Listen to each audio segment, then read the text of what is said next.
Ukraine received just 21 German-made Leopard 2A6 tanks, 18 from Germany and 3 from Portugal. That's not a lot of tanks. A Ukrainian armored battalion usually has 31 tanks. With just 21 of the 69-ton, 4-person tanks, arguably the best tanks in Russia's 22-month wider war on Ukraine, the Ukrainian army could equip at most 2 companies, each with 10 vehicles. So it made sense that the Ukrainians initially equipped just one unit with the Leopard 2A6s, the Army's 47th Mechanized Brigade. But now it seems a second brigade is using the tanks. More and more photos and videos depict Leopard 2A6s with the Army's 21st Mechanized Brigade, which also operated all 10 STRV-122 tanks, up-armored Leopard 2A5s, that Sweden donated to Ukraine. What's weird is that the 47th Brigade is fighting in the most dangerous sector of the front, around the eastern city of Avdiivka.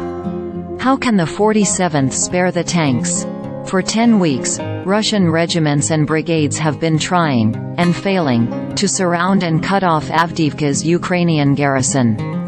But the garrison, bolstered by the 47th Brigade's Leopard 2A6s and American-made M2 fighting vehicles, has held. With its tanks and fighting vehicles, the 47th Brigade even has managed to counterattack north of Avdiivka. There are 40,000 Russians around Avdiivka. The city's defenders need every tank they can get. And the 47th has lost at least 4, potentially many more, of its 21 Leopard 2A6s and has sent off others to Lithuania for repairs.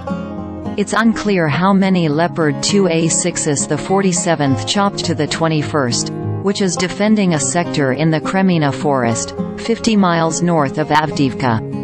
The 21st is down to no more than 9 STRV-122s after losing at least 1 in combat. Did the 47th transfer enough Leopard 2A6s to restore the 21 Street's sole armored company to 10 tanks? Or did the 2 brigades even out their inventories, with each brigade taking a reinforced company of perhaps 13 tanks? It's a mystery, and one that underscores just how few of the best Leopard 2s Ukraine got from its allies. Yes, the 33rd Mechanized Brigade has the survivors of 40 older Leopard 2A4s and should get another 14 from Germany in 2024. But no one has pledged more STRV-122s or Leopard 2A5s or A6s. The 31 of these tanks Ukraine got early this year might be the only ones it ever will get. And when the tanks all are gone, Ukraine will have to replace them with something. A German-Dutch-Danish consortium is sending nearly 200 Leopard 1A5s, but many of these thinly protected tanks already are accounted for by the 5th Tank Brigade and the 44th Mechanized Brigade. The United States meanwhile has shipped 31 M1A1s. They've been on the front line in the east for a few weeks now, but we don't know which brigade owns them. It would make sense for the 47th Brigade, whose main equipment is ex-American M2's fighting vehicles, to take the M1s and give the 21st Brigade the rest of the Leopard 2A6s.